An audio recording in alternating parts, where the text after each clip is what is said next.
요한복음 7장 40절입니다. 그러므로 무리 가운데서 많은 사람이 이 말씀을 듣고 말하기를 참으로 이 사람은 그 선지자라고 하더라. 예수님의 설교를 들은 무리 가운데서 많은 사람들이 주님을 그 선지자라고 말합니다. 보통 일반 선지자가 아니고 그 선지자라고 말하고 있습니다. 요한복음 1장에서도 침례인 요한에게 동일한 질문을 하면서 그 선지자냐고 묻습니다. 예수님의 말씀을 들은 무리 가운데 많은 사람들은 신명기 18장 15절에 나오는 모세가 나와 같은 한 선지자라고 예언한 그 선지자를 생각한 것입니다. 주 너의 하나님께서 내 가운데로부터 내 형제들 가운데서 나와 같은 한 선지자를 내게 일으키시리니 너희는 그에게 경청할지니라. 이 무리들은 사실 성경을 잘 알고 있었습니다. 그리고 성경이 예언하고 있는 예수 그리스도를 제대로 알아본 것입니다. 예수님의 말씀을 듣고 참으로 이 사람은 그 선지자라고 유대인 가운데 일부가 그렇게 생각했습니다. 이것을 별것 아니라고 생각하는 사람들도 있습니다. 왜냐하면 하나님의 아들이시요 구세주이신 예수 그리스도를 선지자로 보는 것이라고 잘못 생각하기 때문입니다. 그렇게 생각하는 사람들은 자신의 성경적 무지를 드러내는 사람들입니다. 예수 그리스도께서는 신명기에서 그 선지자로 예언되어 있던 분이셨습니다. 그리고 예수님께서 초림하셨을 때는 선지자로서 이 땅에서 사역을 하셨습니다. 예수님께서 죽으시고 부활하셔서 하늘로 올라가신 지금 이 교회 시대 예수님은 제사장으로 계십니다. 그리고 재림하실 때는 왕으로 다시 재림하실 것입니다.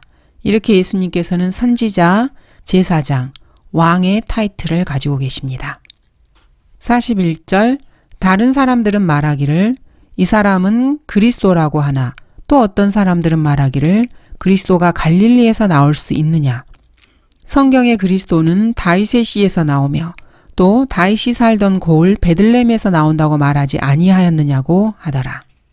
어느 시대에나 진리를 알아보는 사람이 있고 또 진리에 눈이 먼 사람들이 있습니다. 어느 시대에나 소수의 사람들만이 진리를 소화합니다. 다수의 사람들은 진리를 대적하는 편에 서 있습니다. 진리를 대적하는 사람들은 항상 성경에 대해 무지한 사람들입니다. 여기 본문에서도 그리스도를 보고 그리스도가 갈릴리에서 나올 수 있느냐 이렇게 자신이 뭔가 아는 체 하는 사람들이 있습니다. 이들 역시 성경을 전혀 모르는 사람들입니다. 성경의 그리스도는 다윗의 씨에서 나오며 또 다윗이 살던 베들레헴 마을에서 나온다고 말하지 아니하였느냐고 하더라. 이 말은 그리스도가 갈릴리에서 나올 수 있느냐고 질문했던 사람들이 이어서 한 말입니다. 사람들은 이렇게 늘 모순된 행동을 하는 것입니다. 그러나 이 표현은 예수 그리스도에 대해서 이 사람은 그리스도라고 정확하게 알아본 표현입니다. 그러나 너 베들레헴 에프라타야 내가 비록 유다의 수천 가운데서 작을지라도 이스라엘을 통치할 자가 너로부터 내게로 나오리라. 그의 나오심은 예로부터요 영원부터였느니라. 유대 종교 지도자들인 바리새인들 역시 이 사실을 너무나 잘 알고 있었습니다. 그리스도께서 다윗의 씨에서 나온다는 것은 유대인들 사이에서는 너무나 일반적인 상식이었습니다. 바리새인이 아니어도 이 사실을 모르는 유대인은 한 사람도 없었습니다. 예수님께서 기적을 행하시고 마귀 들린 사람을 고쳐주시고 소경과 벙어리를 고쳐주셨을 때 사람들은 이분이 다윗의 아들이 아니냐 이렇게 말했습니다. 다윗의 출생지가 베들레헴이었다는 사실은 유대인들이 갖고 있는 성경에 명백하게 기록되어 있었습니다. 바리새인이든 누구든 유대인이라면 모두가 다 알고 있었습니다. 바리새인들은 예수 그리스도께서 제시하신 그 모든 증거들에 대해서 다 알고 있었습니다. 예수 그리스도께서 유다의 최초의 왕 다윗을 이을 이스라엘의 왕이시고 메시아라는 것을 입증할 수 있는 구약에 있는 모든 증거들을 예수님은 가지고 계셨습니다. 그리고 그 증거들을 제시하셨습니다. 종교 지도자들인 바리새인들이 그것을 모를 리가 없었습니다. 진리를 거부하고 대적하는 사람들은 진리를 증오하기 때문에 그러한 태도를 보이는 것입니다. 진리의 무지에서 그런 것이 아닙니다. 성경을 믿지 않고 기회 있을 때마다 성경을 고치려고 하는, 성경을 심하게 왜곡시키는 이 시대의 타락한 자들 역시 마찬가지입니다. 그러한 사람들은 본질적으로 뭔가 잘못되어 있는 자들입니다. 지식적으로 성경을 아무리 많이 알고 있다 해도 그 말씀 자체를 사랑하고 마음으로 믿지 않는다면 그 지식이 아주 위험한 독이 될 수 있습니다. 43절. 그러므로 그로 인하여 무리 가운데 분열이 생기니라. 진리가 있는 곳에서는 항상 사람들이 나뉩니다. 그래서 어느 시대, 어느 곳에서나 예수 그리스도께서는 온 세상에서 가장 위험한 인물이 되어버립니다. 그리고 성경은 항상 가장 위험한 책이 됩니다. 과거에도 그랬고 지금 교회 시대에도 그러며 앞으로도 그럴 것입니다. 지금 이 시간에도 지구상 어떤 나라에서는 성경이 금서로 지정된 그런 나라도 있습니다.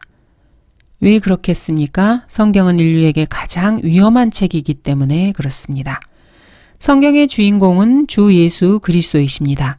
예수님께서는 자신이 위험한 인물이라는 것을 스스로 밝히고 계십니다. 내가 세상에 화평을 주러 왔다고 생각하느냐? 내가 너희에게 말하노니 아니라 오히려 분쟁케 하러 왔노라. 이제부터는 한 집에 5이 있으면 갈라져서 셋은 둘에 대적하고 둘은 셋에 대적하리라. 44절. 그들 중에는 그를 붙잡고자 하는 사람들도 있었지만 아무도 그에게 손을 대는 자가 없더라. 유대인들은 기회만 되면은 예수 그리스도를 잡아들이려고 엿보고 있었습니다. 그때마다 사람들의 눈에 보이지 않는 하나님의 힘 속에서 이들은 어찌할 바를 모르고 무력할 수밖에 없었습니다. 30절에서도 주를 잡으려고 하였으나 주께 손을 대는 자가 아무도 없다고 기록하고 있습니다. 이러한 기록이 요한복음에서 4번이 더 등장합니다. 하나님을 알지 못하는 사람들은 자신들에게 대단한 능력과 어떤 권세가 있는 것으로 생각을 합니다. 그것은 큰 착각입니다. 하나님을 알고 성경을 알면 알수록 인간은 자신의 무력함을 더 깨닫게 되고 하나님의 능력에 의존할 수밖에 없습니다. 잡혀오신 예수님 앞에서 빌라도는 자신이 가진 권세를 가시합니다. 하지만 예수님께서는 위에서 주신 권세가 아니면은 그 누구도 예수님을 건드리지 못한다는 사실을 다시 한번 환기시켜 줍니다. 바리새인들이 그들에게 대답하기를 너희 역시 미혹된 것이 아니냐. 예수님을 체포하러 갔던 경비병들은 예수님의 말씀에 의해 오히려 체포가 되어버렸습니다. 경비병들은 예수 그리스도께서 설교하시는 실외의 집회에 갔다가 말씀을 듣고 안에 들어가 있던 마귀가 도망쳐버린 채 아주 가벼운 발걸음으로 돌아오게 됩니다. 그리고 왜 빈손으로 왔냐는 책망에 대해서도 오히려 이 사람처럼 말한 사람은 아직껏 아무도 없었다. 이렇게 간증을 합니다. 하나님의 성령의 능력이 드러나는 힘 있는 설교는 이렇게 사람들에게 역사합니다. 사람들은 이런 무섭고 겁이 나는 설교를 결코 좋아하지 않지만은 생명이 넘치는 능력의 설교를 듣게 되면은 이렇게 큰 변화를 일으키게 됩니다. 빌 카터, 스윈들 맥카더 같은 설교자들을 사람들은 좋아하지 않았습니다. 이 설교자들이 냉정하고 사람들의 저 깊은 마음속 중심에 감추어져 있는 아주 본질적이고도 육신적인 본성을 날카롭게 집어내서 만천하에 드러내었기 때문입니다. 사람들은 예수님처럼 사람들의 속을 완전히 뒤집어 놓고 마음을 갈갈이 찢고 뼛속 깊이 사무쳐 있는 천둥소리 같은 설교 앞에서는 결코 제대로 서 있지 못합니다. 죄인들을 진정으로 무릎 꿇게 하려면 이렇게 하늘과 땅을 뒤집을 것 같은 설교가 아니면 안 됩니다. 이렇게 힘있는 설교 앞에서 죄인들은 마비되어 버립니다. 죄인들은 꼼짝하지 못합니다. 예수 그리스도께서 누구든지 목마르거든 내게로 와서 마시라 이렇게 말씀하셨을 때 이 말씀을 듣고 아무도 그 자리를 떠나지 않았습니다. 나는 세상의 빛이라 나를 따라오는 사람은 결코 어두움 속에 다니지 아니하고 생명의 빛을 얻으리라. 이렇게 말씀하셨을 때도 이 말씀을 듣고 그 자리를 떠난 사람은 아무도 없었습니다. 내가 생명의 빵이니라. 내게 오는 자는 결코 배고프지 아니하며 또 나를 믿는 자는 어느 때나 결코 목마르지 아니하리라. 이런 말씀을 들었을 때 그리고 나는 길이요 진리요 생명이라. 나로 말미암지 않고는 아버지께로 올 사람이 아무도 없느니라. 이 말씀을 들었을 때도 마찬가지입니다. 사람들은 그 말씀 앞에서 자리를 뜨지 않고 귀를 기울이고 있었습니다. 살리는 것은 영이요 육은 전혀 무익하니라. 내가 너희에게 한 말들은 영이요 생명이라는 말씀을 들을 때도 그들은 충격을 받았습니다. 나의 교리는 나의 것이 아니요 나를 보내신 분의 것이라. 만일 누구든지 그분의 뜻을 행하려고 한다면 그 교리가 하나님으로부터 온 것인지 아니면 내가 내 자신에 관하여 말하는 것인지 알게 되리라는 말씀에 사람들은 넋을 잃고 귀를 기울였습니다. 예수님을 잡으러 갔다가 그리스도의 설교를 들은 경비병들은 예수님을 체포하지 않았고 예수님 앞에서 꼼짝하지 못했습니다. 예수 그리스도께서는 참으로 왕으로서의 권위를 가지고 진리를 설교하셨습니다. 그러면서도 부드럽고 온유한 음성으로 무한한 자비를 드러내셨습니다. 이 말씀에 명철과 지혜가 넘쳐 있었고 사람의 마음속을 꿰뚫는 통찰력이 있었습니다. 미래를 내다보는 원대한 시야로 2000년 뒤의 일들을 예언하시는데 거침이 없으셨습니다. 예수님께서는 아마도, 어쩌면 이러한 단어를 한 번도 사용해 보신 적이 없습니다. 늘 확고하게 말씀하셨습니다. 이렇게 당당하고 장엄하면서도 확고한 예수님의 말씀 앞에 예수님을 체포하러 갔던 경비병들은 그 통찰력에 듣고 이 사람처럼 말한 사람은 아직껏 아무도 없었나이다. 이렇게 말합니다. 예수님의 설교는 부드러우면서도 폐를 찌르는 그런 통찰력과 먼 미래를 눈앞의 일처럼 내다보는 그러한 말씀이셨습니다. 유대 종교 지도자들 중에서는 그 누구도 예수님처럼 말하는 사람을 아직껏 한 번도 경비병들은 본 적이 없었던 것입니다. 그 누구도 예수님처럼 이렇게 감히 말하는 것을 시도조차 하지 못했습니다. 이 사람처럼 말한 사람은 아직껏 아무도 없었나이다. 사실 이 사람처럼, 즉 예수님처럼 말한 사람은 아무도 없었습니다. 지금까지 살았던 그 어떠한 위대한 종교 지도자라 해도 너희에게 말하기를 너희는 너희 죄들 가운데서 죽으리라고 하였으니 이는 너희가 내가 그인 줄 믿지 아니하면 너희는 너희 죄들 가운데서 죽을 것이라고 말한 사람은 아무도 없었습니다. 이처럼 말한 사람은 아직껏 아무도 없었나이다. 경비병들은 예수님의 말씀을 듣고 큰 충격에 휩싸였습니다. 그들은 이렇게 강력한 설교를 하신 예수님을 결코 체포할 수 없었습니다. 빈손으로 돌아온 경비병들을 보고 바리새인들 역시 당황한 것입니다.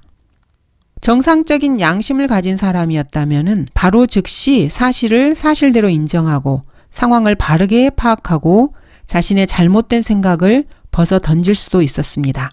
그러나 바리새인들은 본질적으로 마음이 잘못된 사람들이었습니다.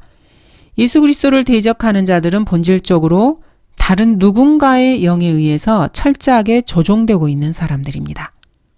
경비병들은 그러면서도 바리새인들의 말을 듣고 마음이 좀 뜨끔했을 것입니다. 너희 역시 미혹된 것이 아니냐. 48절 관원들이나 바리새인들 가운데 어느 누가 그를 믿은 적이 있느냐. 사람은 참으로 거짓말 투성이입니다.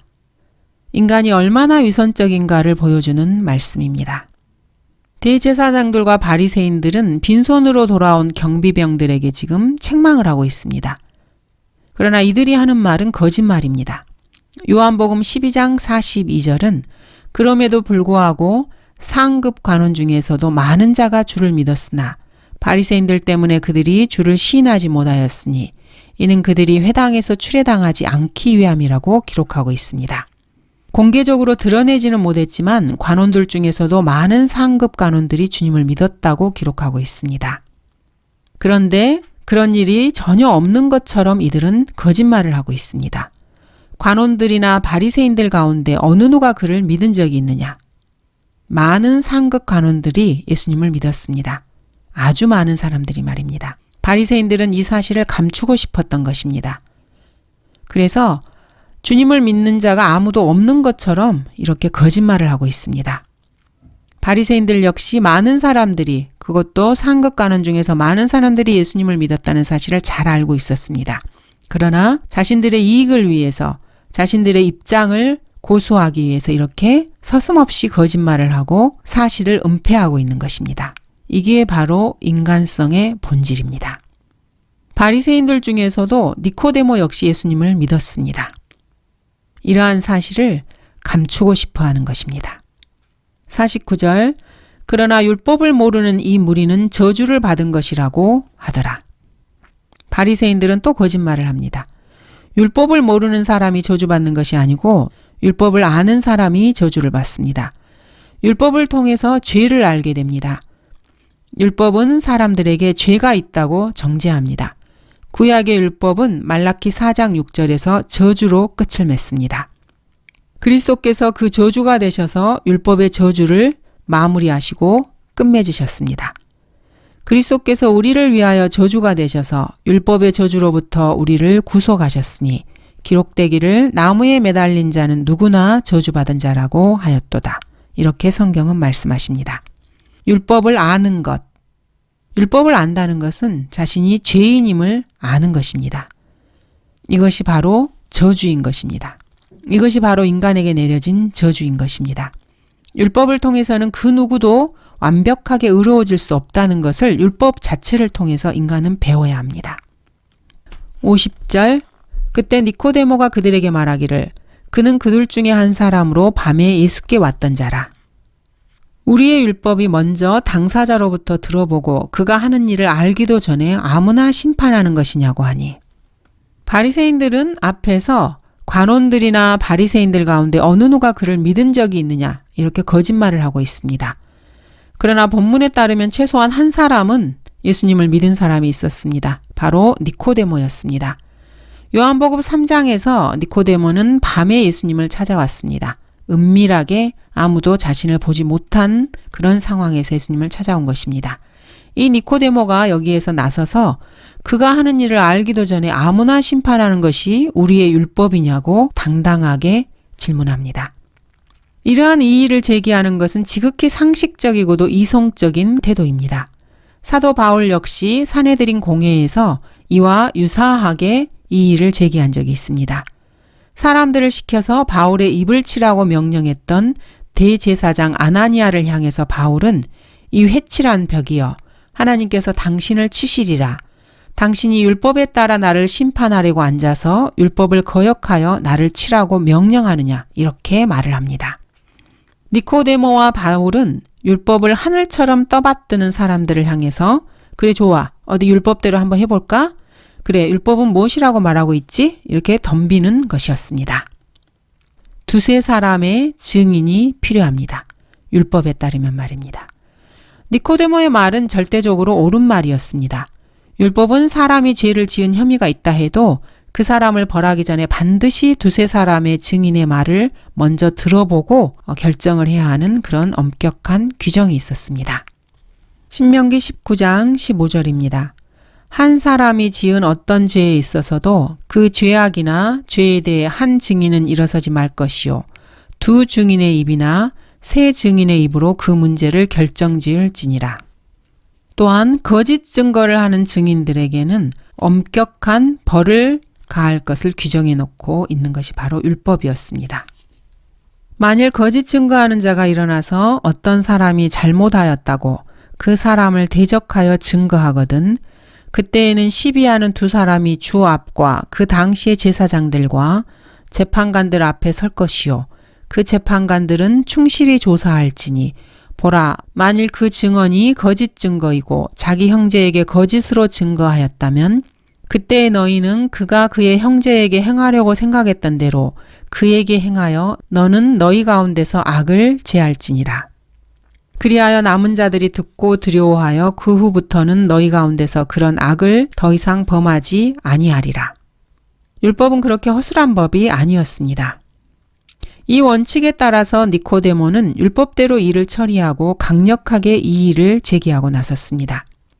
그러나 하나님을 버리고 타락할 대로 타락하여서 지옥을 향해 가고 있었던 이 더러운 막이 들린 종교 지도자들은 이러한 율법의 원리 원칙에 수긍할 만한 양심조차도 없었습니다.